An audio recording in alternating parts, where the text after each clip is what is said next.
우와 미쳤다. 우와 미치겠다. 안녕하세요, 히든테크 발굴단장 도레입니다. 오늘 히든테크 발굴단에서 발굴한 고대 테크 제품은 괴작, 망작이라고도 불렸지만 저는 이러한 컨셉이 정말 마음에 들었던 바로 삼성전자의 갤럭시 카메라 2입니다. 잠깐 TMI 하나만 얘기하자면 스마트폰이 나오기 전에 저는 어떤 폰을 썼냐면 햅틱 온이라고 2008년도에 출시한 제품을 활용했었습니다. 카메라 센서가 다른 폰들보다 조금 커서 사진 찍는 걸 좋아하는 분들이 썼었던 그러한 폰이었는데요. 굉장히 마이너한 취향이죠. 이후에 저는 갤럭시 S로 갈아타게 되었고요. 우선 이렇게 갤럭시 브랜드에서 카메라 형태를 하고 있었던 제품들이 조금 있었는데요. 스마트 카메라라는 카테고리로 분류가 되었고 2012년에 1세대 갤럭시 카메라 출시를 처음으로 2013년에는 렌즈 교체가 가능한 갤럭시 NX, 갤럭시 S4 줌이 출시가 되었습니다. 그리고 2014년에 제가 지금 이렇게 리뷰하고 있는 갤럭시 카메라 2와 갤럭시 줌 2가 출시가 되었는데요. 와, 여러분 놀라지 마세요. 진짜로 10년 전 제품입니다. 지금은 전혀 감흥이 없는 스펙이지만 당시에는 꽤나 신선했거든요. 안드로이드 4.3 젤리빈 기반으로 삼성 터치위즈 2.0을 활용할 수가 있었고요. 스마트폰처럼 활용이 가능했습니다. 프로세서는 삼성 엑시노스 4412, 메모리는 LPDDR2 2GB, 8GB의 저장 장치를 가지고 있었고 최대 64GB 메모리로 확장이 가능했습니다. 그리고 화면은 4.8인치 HD, RGB 서브 픽셀 방식의 HD 슈퍼 클리어 LCD가 들어갔고 1630만화소의 21배율 광학줌을 활용할 수가 있고 OIS 기술을 탑재했으며 이렇게 팝업형 LED 플래시까지 있었습니다. 이야, 이거는 요즘 전문 카메라에서도 잘 안 보이는 기능인데 이 감성 정말 그립습니다. 또 하단에 있는 커버를 열면요, 마이크로 HDMI 슬롯과 SD카드 슬롯, 그리고 착탈식 배터리가 보이게 됩니다.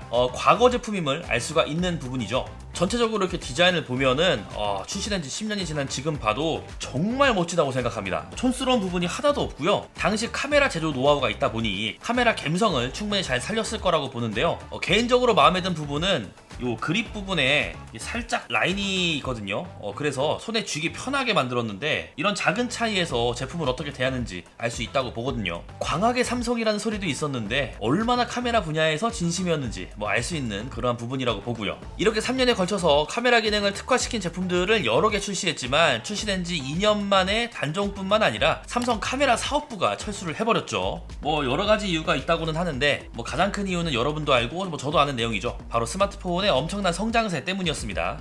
그리고 이 제품 갤럭시 카메라 2의 고질병이 몇 개가 있는데요. 일단 여기 보면은 마이크로 HDMI 커버가 있는데 이게 엄청 약해요.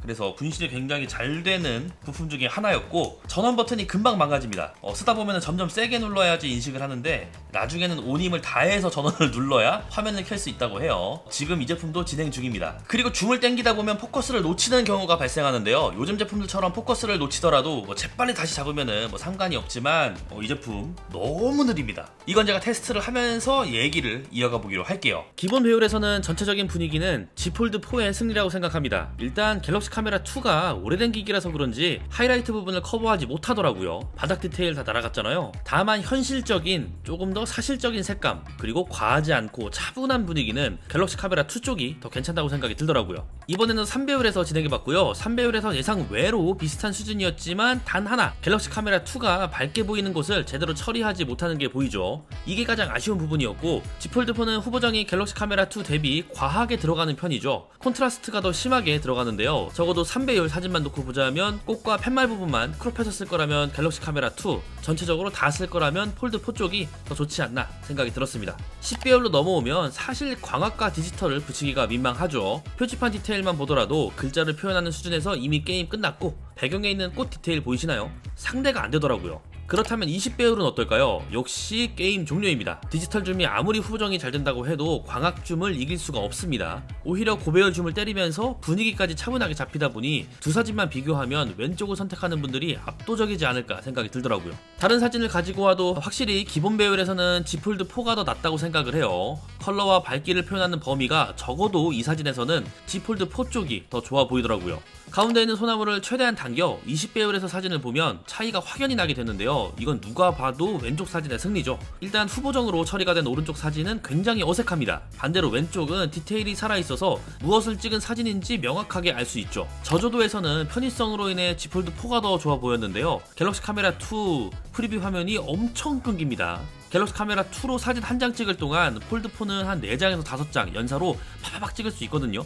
실내에서 쓰기에는 포커스가 많이 흔들릴 수 있기 때문에 광량이 충분한 곳에서 쓰는 게 좋을 것 같더라고요. 기본 배율에서는 개인적으로는 폴드4가 더 좋더라. 하지만 줌을 당기는 상황에서는 광학의 승리였다. 이렇게 사진은 마무리 해보겠습니다.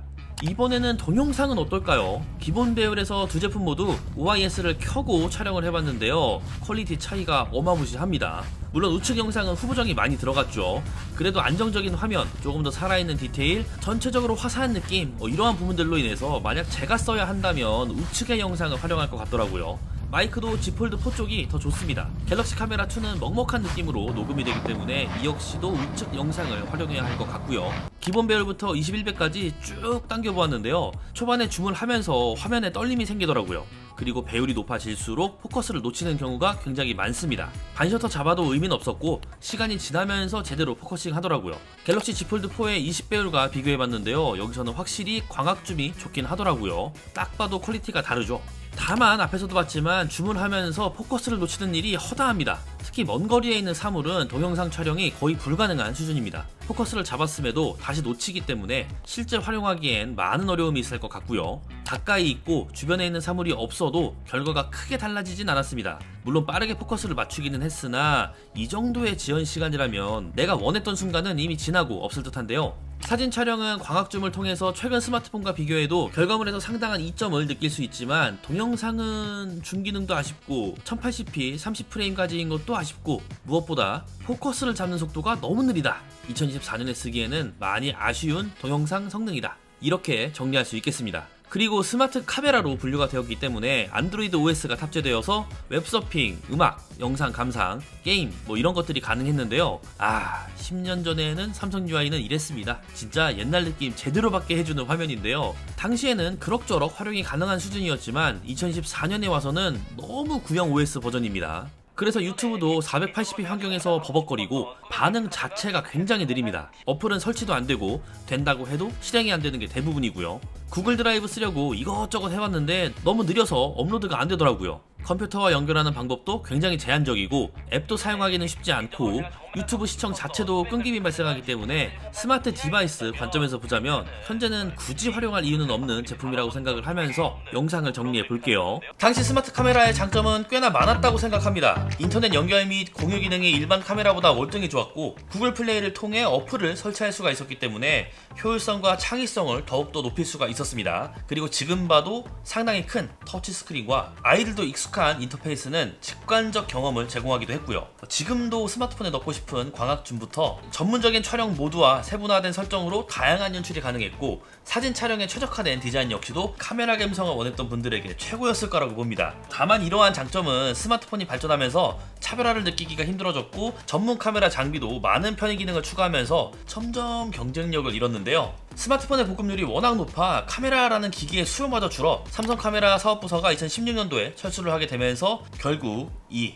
갤럭시 카메라는 단종을 하게 되었죠. 철수한 지 10년 가까이가 되었지만 개인적으로는 여전히 아쉽긴 합니다. 삼성 카메라 브랜드가 가졌었던 잠재력을 생각을 하면 특색 있는 여러 디바이스들이 더 많이 시장에 나왔으면 하는 그러한 바람이 있었거든요. 요즘 이렇게 스마트폰 시장을 둘러보면 개성을 찾아보기 어려울 정도로 유사한 디자인의 제품들이 줄을 이루고 있습니다. 천편일률적인 디자인에 조금씩 성능을 업그레이드한 것이 전부죠. 이러한 제품들처럼 매니악한 기기는 사업성이 낮다는 이유로 기업에서 기피를 하는 추세이기도 하고요. 삼성 역시 예외는 아닌 것 같아요. 한때는 도전적이고 열정이 넘치던 기업이 이제는 보다 안정적인 방향만을 추구하는 모습으로 변한 지 오래된 것 같습니다. 그럼에도 기억해야 할 것은 기술의 역사는 항상 새로운 도전에서 쓰여왔다는 점인데요. 삼성과 같은 기업들이 과거에도 그랬던 것처럼 다시 한번 경계를 넓히고 새로운 영역에 발을 딛는 용기가 필요한 시점이라고 저는 생각합니다. 사용자들은 여전히 새롭고 혁신적인 제품을 갈망하고 있으니까요. 안전한 선택이 나쁜 것은 아니지만 때로는 한 걸음 더 나아가 독창적인 시도를 통해 우리 모두를 놀라게 할 제품들을 발표해서 삼성이 다시 한번 시장에 활력을 불어넣을 그날을 기대해보며 오늘의 히든테크 발굴단 3편 괴작이라고 불렸지만 저는 요런 컨셉이 정말 마음에 들었던 삼성의 갤럭시 카메라 2에 대한 영상은 여기서 마무리하겠습니다. 영상이 재밌었다면 구독과 좋아요 주는 건 잊지 마시고요. 그럼 다음에 더욱 재밌는 영상으로 찾아오겠습니다. 다음에 또 보자고요. 안녕! 오래간만에 이 카메라 꺼내면서 햅티콘까지 추억을 해봤는데요. 저는 요런 기기들 정말 마음에 들거든요. 그런데 어쨌든 많이 안 팔렸으니까 단종이 됐겠죠.